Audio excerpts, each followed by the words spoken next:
All right. Hope you can see that. I know the lights are bright enough that it makes my overheads a little bit dim, but hopefully you can kind of make out what we have up here. But when we think about the Assyrian Empire, we are thinking about the largest empire to date, that is up until that time in history. This map that I'm showing you here shows two different eras of Assyrian history. One of them, if you can read it, says 824. That's the earlier period of Assyrian expanse. This is early in the era that's associated with the divided monarchy in Israel, and the darker green region really shows Assyria at that point. Then later, at really even a higher point under Ashurbanipal, there's even more of an expansive region, and that's kind of the lighter green area that you'll see there. It goes all the way down through Palestine, of course, deeply affects Israel. The people of God reaches clear down into Egypt. So it's quite a dominating and powerful empire that, at least for a time, was certainly the force to be reckoned with in the world. Assyriologists, as they're called, as they've tried to trace the history of this people, have divided it up into various eras, and we're going to look at about the first three of these this morning. The first of these is called Proto-Assyria, which means the Assyria before Assyria, and really the story here has more to do with the city of Ashur, A-S-S-U-R, and not so much a region, and so we're going to start there. Now I'm going to remind you, you've been in the class. This will be a little bit of review, and review is good for you, so you pay attention.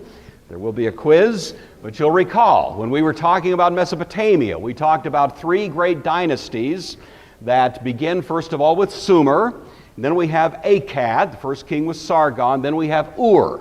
And Ur, the third dynasty of Mesopotamia, was that area where Abraham was born, probably around the year 2000, maybe about the year 1950 or so, something like that. So that's the material we've reviewed already.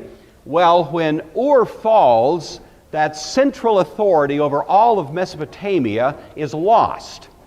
And so we enter into a period that was called an intermediate period, in which there's no centralized authority, and that lasts for about 200 years.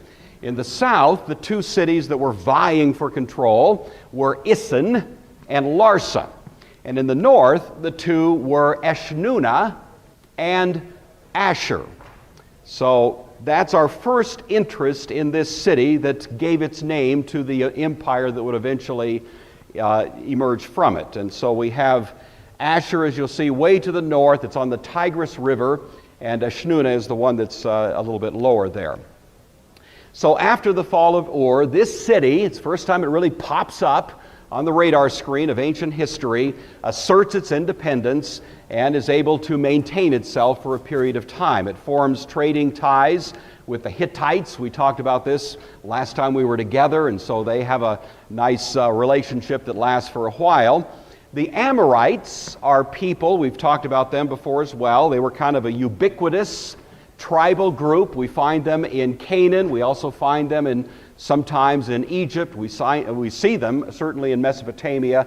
They seem to insinuate themselves into this era, into this region, and gradually come into a kind of a leadership role. So the Amorites, mentioned in the Bible, also seem to be the ones that begin to elevate Assyria to a somewhat higher level of power and authority and so on.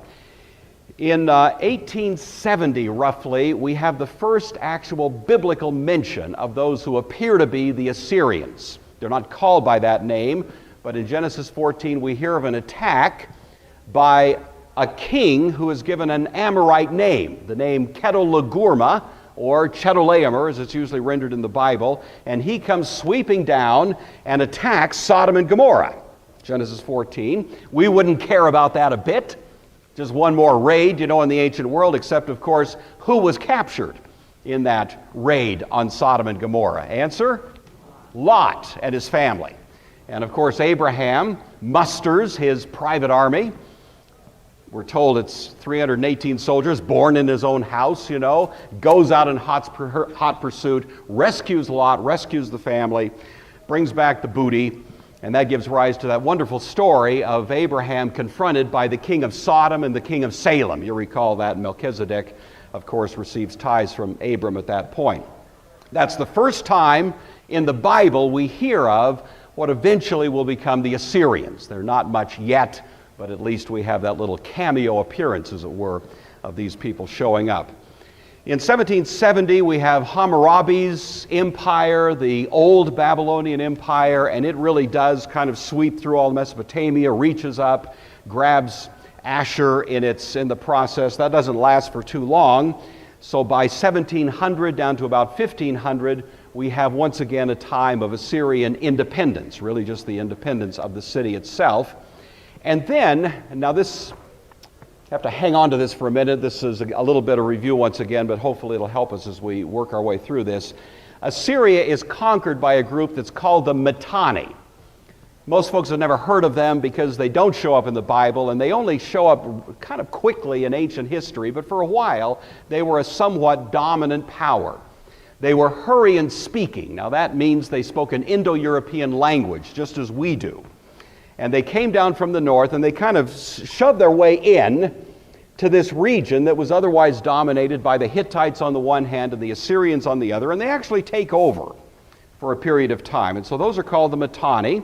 They were part of what's sometimes called the Great Powers Club of the ancient world for a brief time. And so Assyria comes under their dominance. And that really rounds out the first part of this story of Assyria. So I've gone through that pretty rapidly, but hopefully a little bit of his review, and that really is more concerned with the city of Ashur than any sort of empire as such. This brings us to the next era, which is a little shorter. It's called, usually by Assyriologists, Early Assyria. This is when it finally begins to become more of a region than just a city. It begins with a king whose name is Ashur-uballit. By the way, Ashur was the name of the chief deity of the Assyrians, so you see that word showing up fairly frequently. He joins our friend, the Hittite king Suppiluliuma. Remember him? How remember that guy? Suppiluliuma, great guy. Now remember, just to help you connect dots here, Suppiluliuma is a king of the Hittites when the Hittites were really at their power during the early period of the Israelite judges. And he brings an attack from the north, remember that? On a region called the Phoenicians. At the same time that the Phoenicians were in a squeeze play from a group on the south who were called the Apiru. Remember that? Nod your head. Oh yes, I do remember that. Please, thank you. I need positive reinforcement here. All right, and the Apiru is an ancient Near Eastern term that is probably the root of what word? Hebrew.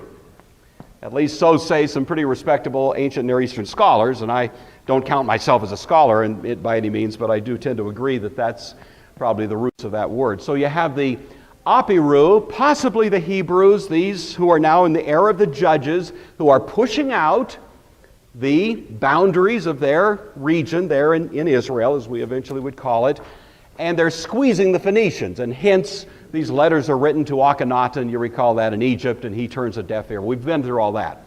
All right, the same Suppiluliuma forms a treaty with Ashur-uballit, and they together decide to put the squeeze on the Mitanni. And so they attack from both sides, and that is the end of the Mitanni and the beginning of the Assyrian Empire, at least the beginning of an Assyrian kind of dominant region, we'll say that. The Mitanni are driven out. We don't hear anything again from them again. And at this point, Ashur-uballit is able to establish a kind of regional presence and power that came to be called Assyria. He raised the standard of Assyrian brutality. There is absolutely no ancient civilization more famous for its gratuitous violence and ghastly forms of torture than the Assyrians.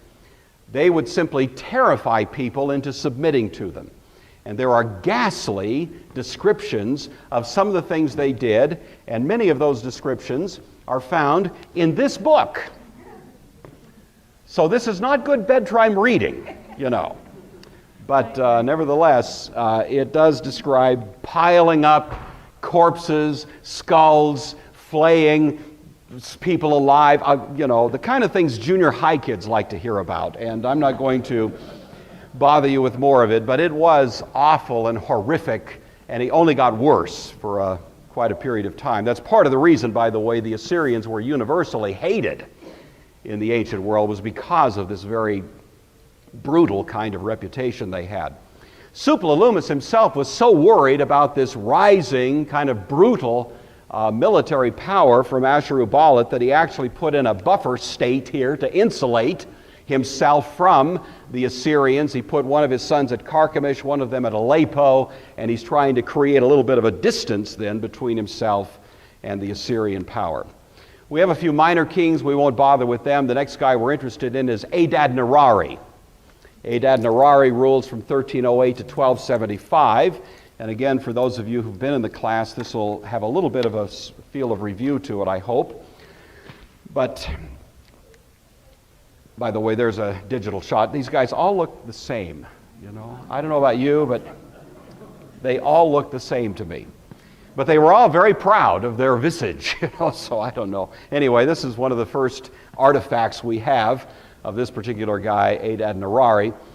After the Battle of Kadesh, ring a bell? The Battle of Kadesh, the greatest international battle to date, 1276 BC, between the Hittites and the commander Hattushili of the Hittites and Ramses II, known as Ramses the Great, takes place at Kadesh, that city in northern Syria. Both sides kind of bloody each other up and go home and leave that piece of real estate more or less unprotected for a time. And so what happens is this particular ruler, Adad-nirari, sweeps in and grabs a chunk of northern Syria, not too far from the people of God who were down in Israel. And so this is the first time that we've got the Assyrians in our backyard. Now, we don't hear about that in the book of Judges. It doesn't really play into the story there, but it is interesting to us that now the Assyrians are beginning to show up and make their presence a little bit more dominantly conspicuous. This is a dramatic expansion of Assyrian power, but he dies in 1275, the year after the Battle of Kadesh, and it brings the next guy, Shalmaneser, 1275 to 1244. He continues to push the borders of Assyria, pressuring the Hittites, and Hattushili, who had fought Ramses, the two of them had fought at the Battle of Kadesh. Hattushili realizes we have a common enemy that's worse than the two of us are toward each other. And so he actually sends an email to Ramses, says, "Hey, bud, remember that battle we fought a few years ago? I've got a better plan. Let's get married, And so Hattushili actually sends a daughter to Ramses to become one of about 100 wives that Ramses had. I don't know if he ever met her, but there she was. And they formed this kind of liaison, a joint defense agreement intended to resist the encroaching Assyrian threat that both of them are feeling. And this gives rise to the earliest international treaty that's ever been discovered. We talked about this a few weeks ago. This is the tablet of the first international treaty. This was written in a cuneiform alphabet. It was a Hittite document. It's presently at the Istanbul Archaeology Museum. It was dated to 1272, so 4 years after the Battle of Kadesh, the Hittites and the Egyptians join in a league against the Assyrians. Okay. The tablet was found, by the way, by Hugo Winkler. And if you were here when we talked about the Hittites, you recall he's the guy that really discovered the Hittite civilization and actually discovered this stone tablet, although he wasn't able to read it. That took later scholarly effort. So that's Shalmaneser, and he's the guy that represents the cause of this international agreement, as we say. The last guy kind of starts losing power, so we have Tukulti-Ninurta, who begins to retreat a little bit.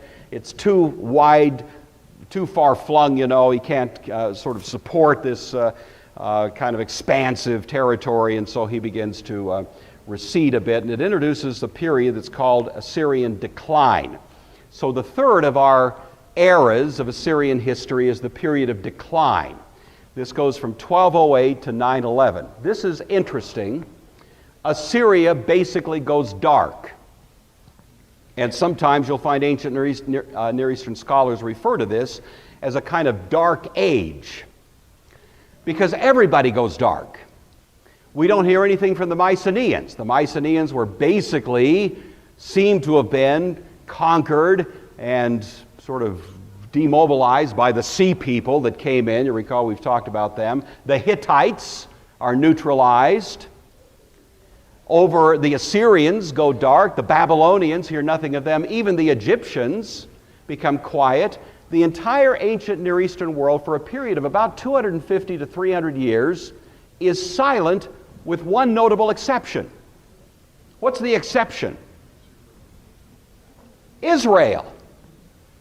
It's a very interesting thing, isn't it? That the moment of Israel's great golden kind of civilization, the rest of the world is quiet. And so we don't know much about what happened, and I'm going to use this as an excuse to do a little footnote. So I'm going to drop now to the bottom of the page. This is an extended footnote in which we're going to talk about kind of the basic chronology of the events in Israel during the United Monarchy, because there's not much else to talk about, and I want to tuck this in here somewhere, so that's what we're going to do. This, as I say, is regarded as kind of a dark age. The most important ruler of the time from the Assyrian point of view was Tiglath-Pileser I, who did some stuff, but we don't really care because it doesn't affect biblical history all that much. But he gives his name to Tiglath-Pileser III, who becomes a major character somewhat later. But as I say, it is a period that represents Israel's golden age. So let's shift our focus for a moment and think about the basic chronology of what takes place during this couple of hundred years of Israel's history. You all learned this years ago in Sunday school. I'm just reminding you of it now. So it should all come back to you. Those wonderful Sunday school teachers you had, as I did, back in 2nd, 3rd, 4th, 5th grade, who taught all this stuff. So now we just kind of tuck it in where it belongs here in history. Saul is the first of these three kings, of course, born about 1080. He's anointed by Samuel to be the first king in about the year 1050. Samuel is the last of the judges. So this entire period that we call the era of the judges, starting with Othniel, Ehud, some of those guys, Samson, Jephthah, Deborah, so on. Those are the judges. The last and greatest of them is Samuel. He represents the transitional moment. He is guided by God against his own, kind of objections to anoint Saul as the first king, and that's probably about the year 1050, right smack in the middle of this ancient Near Eastern dark age. Saul, however, doesn't do well. Early on, he disobeys God's command to him through Samuel to wipe out the Amalekites in a kind of holy war, because the Amalekites had been the perennial enemies of Israel, going clear back to the days just after the Exodus. You may recall we covered that some time back, some weeks back. And so Saul is only half-hearted in carrying out God's command, and for that reason his rule begins to deteriorate. About 1040, we're going to have the birth of David, and that would put the conflict with Goliath at about 1023, when David was probably a teenager. Who is Goliath? Probably a mix of the Mycenaeans and the Sea people. He's not native Canaanite. We know the language, we know the pottery, we know the artifacts, we know all the culture of the Philistines. It's been very, very heavily excavated, and we know that they were not the same as native Canaanites. They were quite foreign, really, to the otherwise standard Canaanite population. They show the greatest similarity to the Mycenaeans. We'll talk about them at a later time. And so these Philistines are in a kind of a class by themselves. And it's possible, I won't say probable, I'll just say hypothetically possible, that Goliath may have been a descendant in some sense of Agamemnon, the great king of Mycenae who fought with the Trojans and so on in the Trojan War. That's all history. We'll talk about it another time. But nevertheless, it does seem that they were a warrior class that was a little bit different from the average Canaanites otherwise. David takes down Goliath, that great story there that we find in the Old Testament. David's on the run then after he's served the king for a couple of years. And for the last 10 years or so of Saul's reign, Saul is in a kind of paranoia, And if you know the story, it ends pretty darkly until he finally dies with his son Jonathan on Mount Gilboa. So there's basically the chronology of Saul's life. David is anointed king of Judah, of the tribe of Judah, in the year 1010. There's a civil war that goes for about 7 years until he finally rules the entire domain of Israel. 1003 is when he's crowned king of the entire region. 1002, he conquers Jerusalem, which had been ruled by the Jebusites. You recall, it had been an independent city. And then in 1000, David brings the ark to Jerusalem, just about exactly the year 1000. Very interesting coincidence of numbers. There's a little misstep there. You recall the story of Uzzah, a Kohathite priest who was charged, among other things, with carrying the ark correctly. That would mean on poles. They put it on an ox cart. That was bad enough. And then when the oxen stumbled, of course, Uzzah reaches out to steady the ark. Didn't want that ark to fall into the mud and get defiled. Remember that story? What was the most defiled thing in the presence of the ark? Uzzah. And of course, when he reaches out and touches the ark, of course, it's like the last straw, and God strikes him dead, which did shake David up a bit, you know. And we know, if you read the story, that David decided he didn't want this ark in Jerusalem after all. You know, if people are going to be dropping dead like this all the time. And so it was kind of stayed for a short time at a person's residence, and that person was greatly blessed by the presence of God's ark there. So finally it does get to Jerusalem. And then it's at that time, probably about the year 1000, we have the Davidic covenant. Now there's several covenants in the Old Testament, but 3 of them stand out as they're all important, but 3 in particular stand out as the most important. The first covenant is with Abraham, the second one with Moses, and the third one with David. You know those 3. There are others, but those 3 really kind of occupy center stage in the Old Testament. All of them point emphatically to Christ. So the Abrahamic covenant is a covenant with Abraham and his seed. And the Apostle Paul in Galatians chapters 3 and 4 makes it quite clear that the seed of Abraham is in the first instance Christ. Paul says he doesn't say seeds, as if many, but one, which is Christ. And then David proceeds to say, Paul proceeds to say, if a person is connected to Christ by faith, then he is in Christ, then he can derivatively call himself seed of Abraham. So it's not by birth, it's not by some kind of sacramental status or any such thing, but finally it is being connected with Christ by faith. And that's the New Testament posture. And it was a quite controversial proposition, of course, from the Jewish point of view in the first century. So that's the first covenant. The second one is with Moses. The centerpiece, of course, of Moses' great legislation was sacrifice. Yom Kippur, the Day of Atonement, and so on. All of these point again to Christ, who is the Lamb that takes away the sin of the world. And so we have in the Mosaic covenant this great pointer to Christ. And then with David, the third of these, we have the third great pointer, because part of the promise that was made to David was that he would have a son. You recall David was hypothesizing one day with the prophet Nathan. He says, I think I'll build a house for God. Nathan said, go for it. Then Nathan came back the next day and said, oops, sorry, new word from the Lord. Don't go for it. You say, I will build a house for God. God says, I will build a house for David. I will build David's house. And the house that David will have built for him by God, this dynasty that is going to be constructed by God, will culminate in one who is called what? The Son of David. And that one, the promises to David, will rule forever over the house of Israel. And of course, one of the names par excellence for Christ in the New Testament was the Son of David. It was a controversial phrase. It was a politically loaded title. But Jesus permits it to be applied to himself. And when he says to his disciples just before the ascension, all authority is given unto me, and he ascends to be King of Kings and Lord of Lords, he richly consummates the great promise to David. So the point is these three covenants, the others also, but those especially point to Christ. And it's about the year 1000 that promise is made to David, and that really is the heart of this period where the rest of the world is quiet and God is richly blessing his people. Of course, nobody's perfect. Even David had his slip up, and we have the Bathsheba incident. 3 years later, probably, the child born of that unfortunate relationship died, but then the next child that was born to them, probably about the year 995, was named Solomon. He survived. And Solomon, of course, is the successor.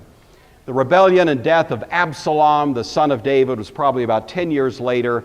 Finally, David's death itself is in about the year 970, and that brings then the third of our three kings of this era to the throne, who is Solomon. He was 25 years old when he became king. He conspicuously distinguished himself for his wisdom, of course, right off the bat. You know the stories connected with that. But we're especially interested in the fact that in the year 967 or thereabouts, he launches the construction of the great temple. Now, what's interesting about this is that there is a huge amount of concurrence among scholars. Even liberal scholars will generally agree that the date of the building of the temple would be about this time.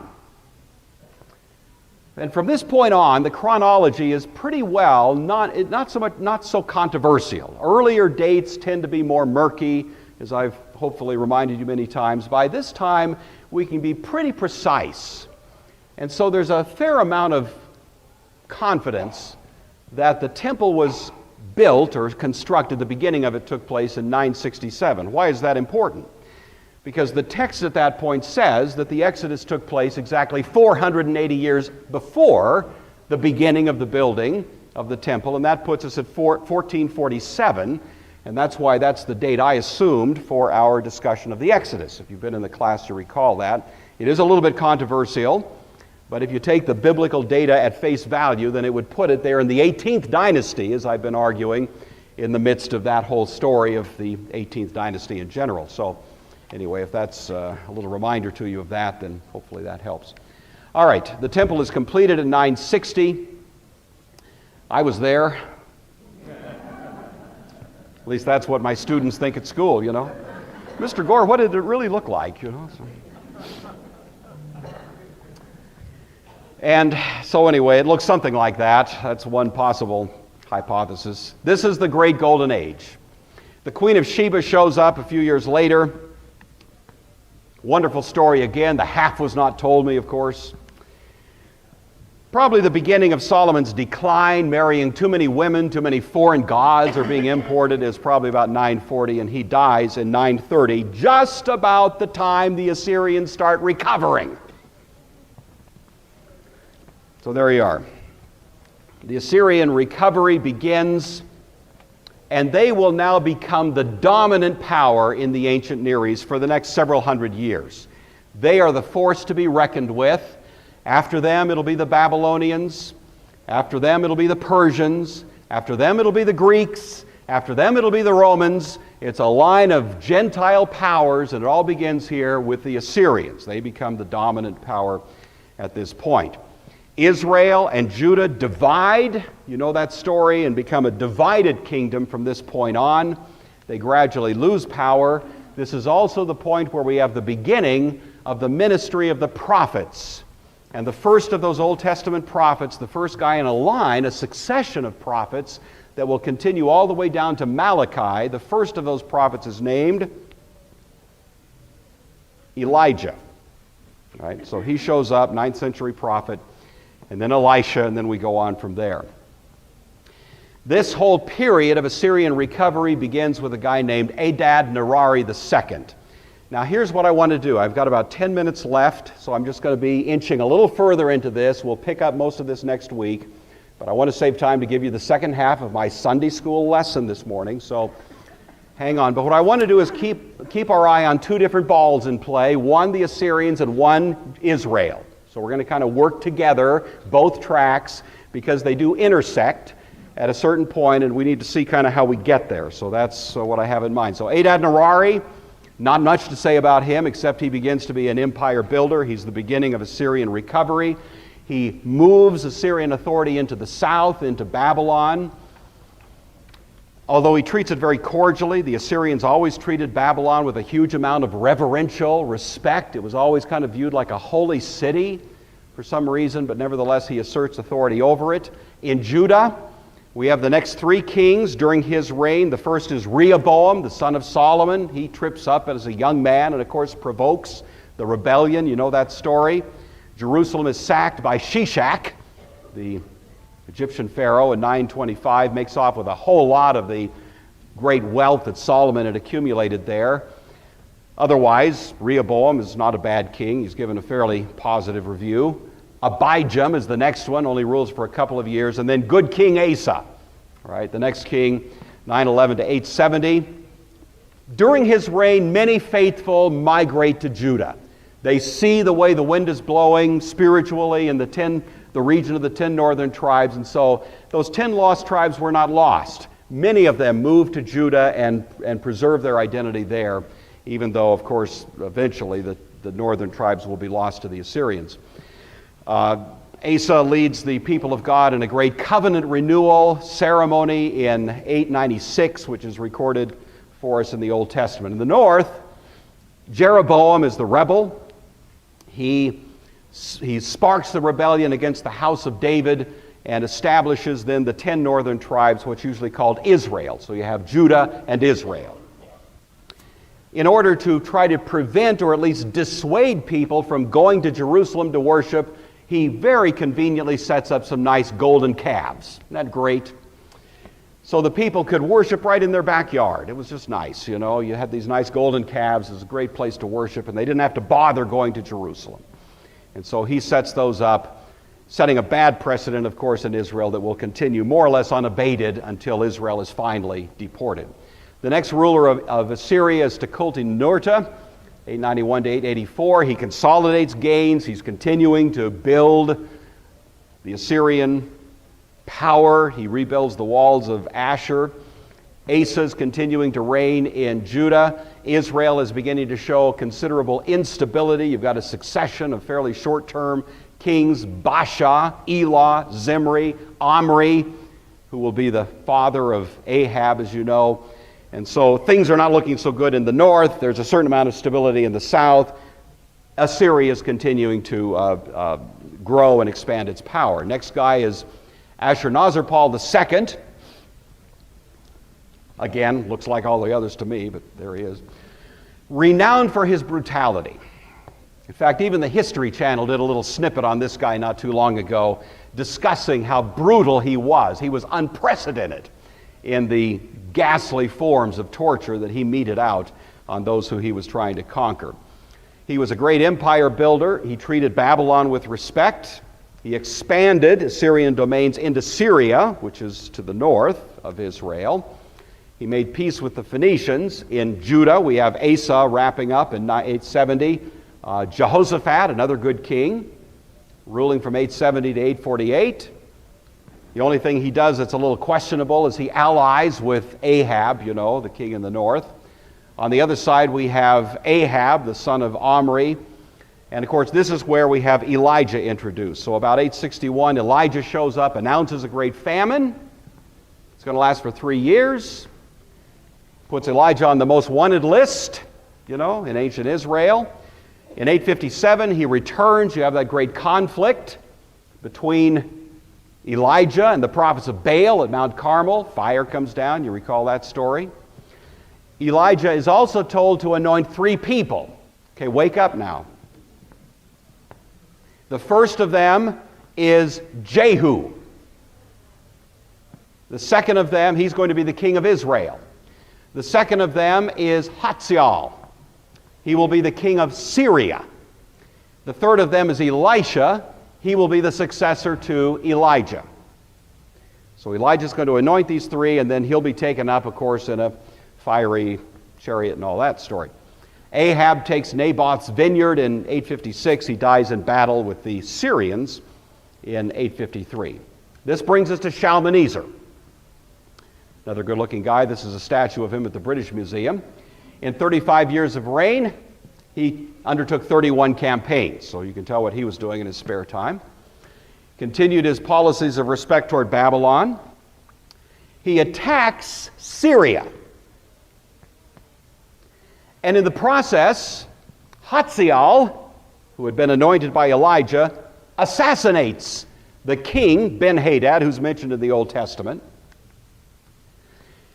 Hazael himself gets locked into Damascus, the capital of Syria. And, interestingly, Jehu, who became the ruler of Israel, pays tribute to Shalmaneser III, and that's recorded for us in a great artifact that was found by Austin Henry Layard when he was doing his archaeological work there in the region of Assyria, and it's called the Black Obelisk. This is what it looks like. It's at the British Museum. Discovered in 1846. It's very interesting to us because it's the earliest artifact that has a picture of an Israelite ruler inscribed upon it. And that is very interesting. And the Israelite ruler who's mentioned here coincides perfectly with the Assyrian story of what's going on. So the biblical account and the Assyrian account at this point are in point-for-point agreement. The Israelite king is Jehu. The inscription that's included here reads as follows: "The tribute of Jehu, son of Omri, I received from him silver, gold, a golden bowl, a golden vase with pointed bottom, golden tumblers, golden buckets, 10, a staff for a king, and spears." Sounds like something for a wedding planner, doesn't it? But that's what it says. So there it is.